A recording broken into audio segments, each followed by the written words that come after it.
Boker Mevorach, Shabbat Shalom ou Mevorach. J'espère que vous êtes en pleine forme, Be'ezrat Hashem, et que vous avez beaucoup de joie et d'impatience de recevoir Shabbat. Quelle joie, quel trésor nous avons entre les mains. Toda Akadosh Baruch Hu, pour ce trésor, parmi tous les trésors qui nous apportent Menuchat HaGuf, Menuchat HaNefesh, une joie authentique, une joie d'être invité à ta table, Akadosh Baruch Hu. Toda, pour ce mérite Atsoum, pour ce mérite immense.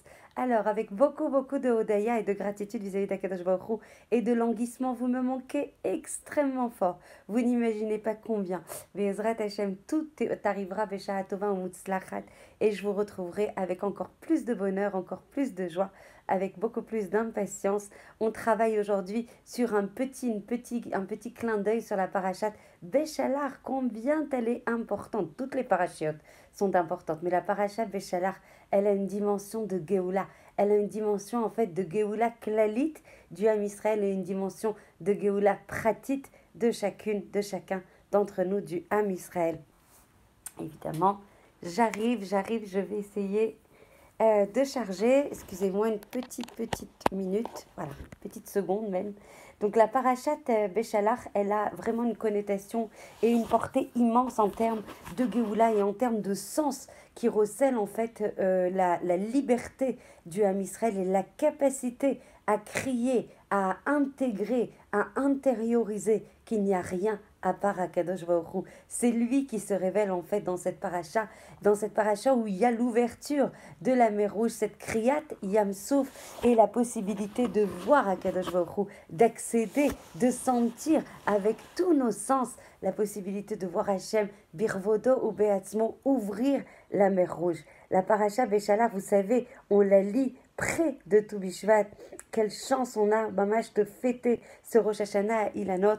Be'ezrat Hashem, je vous ai envoyé un cours, je pense hier, que je vous ai diffusé, en fait, que je vous recommande vraiment d'étudier avant, de façon à appréhender, de façon à intérioriser l'ensemble des sodotes de Tou Bishvat et de pouvoir vivre cette fête de manière pleine et entière et d'en tirer le meilleur bénéfice. Celles qui ne l'ont pas reçu, surtout écrivez-moi en privé.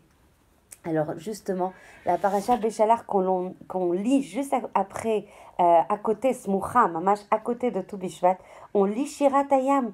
On appelle ça le Shabbat Shira, le Shabbat de louange, le Shabbat en fait de possibilité de les Shaber, les Fa'er, les Halel et Akadosh Baruch Hu. On encense, on fait grandir le nom d'Akadosh Baruch Hu, on le loue. Et c'est quelque chose de tellement important qui devrait être constitutif de l'ensemble de nos journées. La mer Rouge, c'est justement la possibilité de voir et de toucher du doigt le kavod quand Hachem se révèle. Et on dit, vous savez quoi, c'est une ségoula Atsuma. Quand on va lire Shirat Hayam, il faut la lire avec beaucoup de joie. Il ne faut pas la lire avec précipitation, chas v'chalila. Il faut la lire de chaque lettre, de bien la peser, de bien se concentrer, de bien comprendre le sens, celles qui ont un sidour qui est traduit, prendre le temps de bien comprendre ce qu'on dit, et celle qui la lit avec beaucoup de joie, Shirat Hayam, alors il est, comment on dit, il est promis, il est sûr, il est, il lui est promis en fait qu'elle fera partie en fait du Olam Haba. Tout celui qui dit Shirat Hayam en joie a une part au monde futur. Donc je vous recommande vraiment maintenant que les Shabbatot, ils rentrent tôt, les soirées sont plus longues le vendredi soir, en attendant de pouvoir la lire demain matin, de bien l'étudier, de bien comprendre le sens, de bien l'intégrer et de la lire avec beaucoup de nachat et d'apporter du nachat à Kadosh Baruch Hu quand on la lira avec beaucoup de joie. Et il nous est promis d'accéder, d'avoir une part au monde futur. D'accord ? Donc quand on lit le Shirat Hayam, il faut les kaven, il faut avoir une kavana, d'avoir la possibilité d'avoir notre propre ouverture de mer Rouge. C'est pas un événement qui s'est passé il y a longtemps, c'est un événement qu'on va vivre là, demain, Be'ezrat Hashem. On va déchirer justement toutes nos paradigmes, toutes nos peurs. On va déchirer quand on va ouvrir la mer Rouge.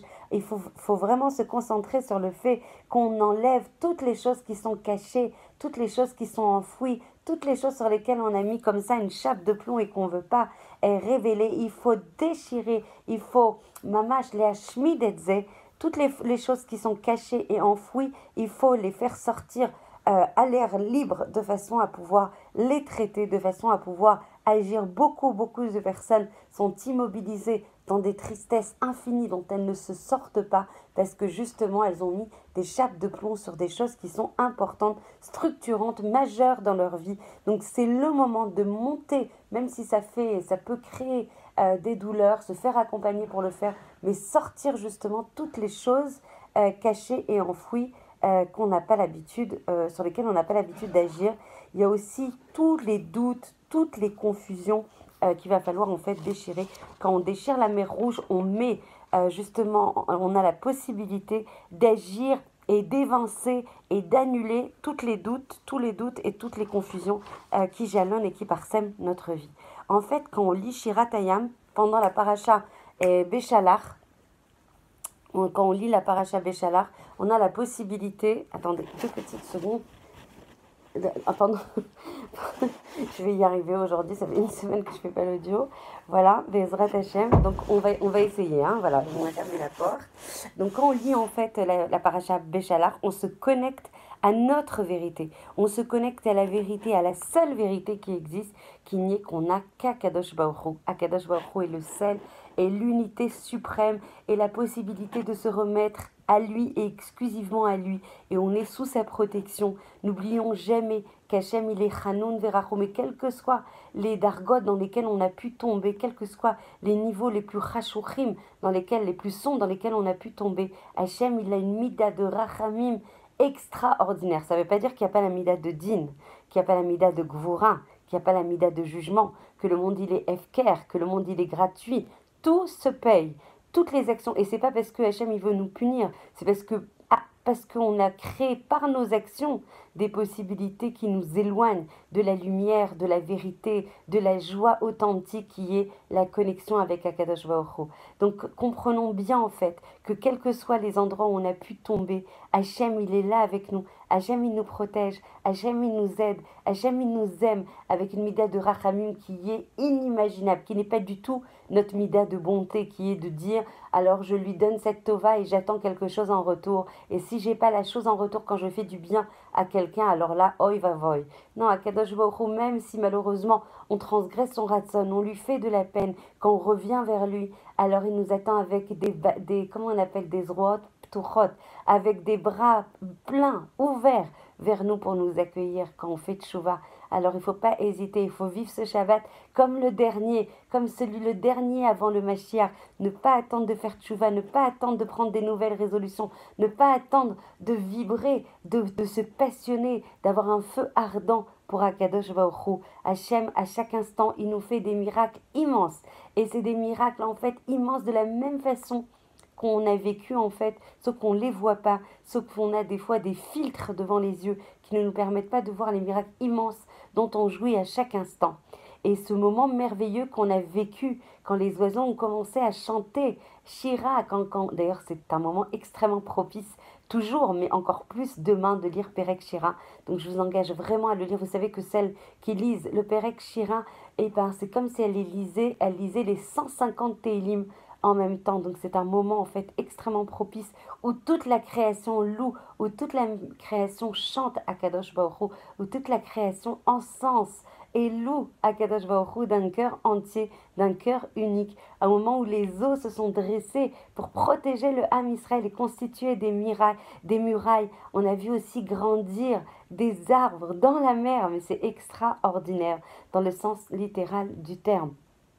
C'est comme ça qu'on vivra en fait des nissim et des niflaot quand le Mashiach arrivera. Quand on dit Az Yashir Moshe Uvene Israël, quand vous lirez Az Yashir Moshe, ça fait référence en fait pas au passé, ça fait référence au futur, ça fait référence au chant de la Géoula, donc qu'on va mériter Bezrat Hashem, Bekarov Mamash, Miyad Mamash, qu'on puisse avoir le mérite immense de recevoir la Géoula, de recevoir et de contribuer, d'agir pour la Géoula Berachamim du Ham Israël. Chaque petit maasé, chaque mitzvah qui n'a rien de petite, même si on croit que nous, des fois, on fait des choses petites et sans valeur, chaque télim, chaque pasouk de Torah qu'on va étudier, chaque maasé katan, chaque riour qu'on va donner à quelqu'un du Ham Israël, c'est quelque chose qui est très grand et qui est très apprécié et qui est très désiré, qui est très attendus par Akadosh Baruch Hu.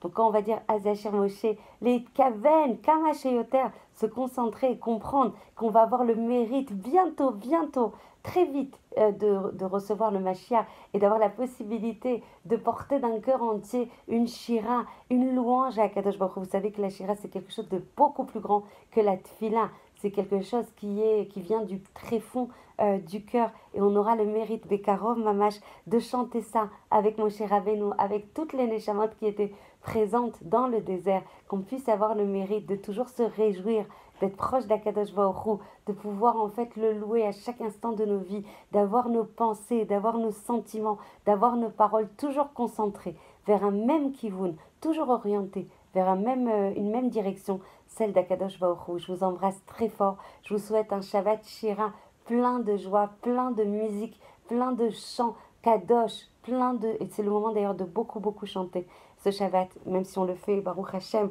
tout le temps de les harbot, de multiplier les chants Bezrat Hashem ce Shabbat. Je vous embrasse très fort. Voilà, j'ai beaucoup de gens autour de moi, donc j'essaye de m'extraire pour vous faire des petits audios. Cette semaine, ça n'était pas possible puisqu'il y avait beaucoup, beaucoup de travaux chez moi et ça va continuer encore 2 semaines. Mais dès que je peux, je partage avec vous. Dès que je peux, tout ce que j'étudie, je vous le transmets avec beaucoup de joie et beaucoup, beaucoup de Odaya vis-à-vis d'Akadosh Baruch Hu. Je vous embrasse très fort, qu'Hachem vous protège et vous bénisse toutes. Diffusez la lumière et la vérité d'Akadosh Baruch Hu. Je vous embrasse très fort.